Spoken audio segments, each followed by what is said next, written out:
ఈరోజు నేను బ్రేక్ఫాస్ట్లోకి బిర్యానీ తిన్నాను. నా హౌస్మేట్ బ్రోది బర్త్డే అనమాట. సో అక్క బిర్యానీ చేసి నాకు మెసేజ్ చేసింది బిర్యానీ తిను అని చెప్పేసి. నేను లేచేసరికి రెడీగా ఉందనమాట బిర్యానీ. ఇంకా బ్రేక్ఫాస్ట్లోకి బిర్యానీ తినేసాను.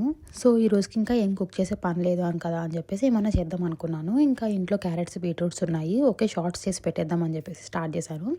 ఏబీసీ చేద్దాం అనుకున్నాను కానీ నా దగ్గర యాపిల్స్ లేవు, ఓన్లీ క్యారెట్ బీట్రూట్ని మంచిగా గ్రైండ్ చేసేసి ఫుల్ కాన్సన్ట్రేటెడ్ అనమాట, వాటర్ కూడా తక్కువ యాడ్ చేసేసాను. వాటిని షార్ట్స్లో వేసి పెట్టేశాను. ఇంతకుముందు మేము ఫ్రెష్గా ఏవీసీ జ్యూస్ చేసుకొని తాగేవాళ్ళము. ఇప్పుడు నేను ఒక్కదానే ఉంటున్నాను కదా, నాకు అసలు ఇంట్రెస్ట్ రావట్లేదనమాట ఏం చేయాలన్నా కూడా.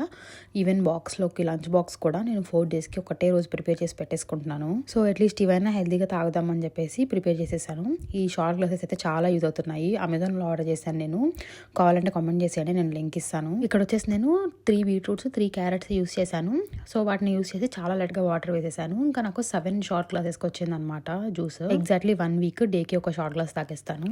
ఎక్కువ టైం కూడా ఏం పట్టలేదు, ఐ థింక్ ఒక 20 మినిట్స్లోనే అయిపోయింది. కానీ కొంచెం క్లీనింగ్కి ఎక్కువ పట్టిందనమాట, అది ఎంత రెడ్ కలర్లో అలా వస్తుంది కదా. సో ఇంకా పనులన్నీ అయిపోయిన తర్వాత ప్రశాంతంగా మాచా చేసేసుకున్నాను. నా ఫేవరెట్ కదా మాచా. సో అది తాగుతుంటే నాకు మార్నింగ్ అమెజాన్ నుంచి పార్సల్ వచ్చిందని చెప్పేసి గుర్తొచ్చింది. కోకోనట్ వాటర్ ఇంకా లిప్ బామ్ ఆర్డర్ చేసుకున్నాను అనమాట. వాల్సింది లిమిటెడ్ ఎడిషన్ ఎమిలీ ప్యారిస్ అని చెప్పేసి. So that's it for this video. See you in my next video. Bye.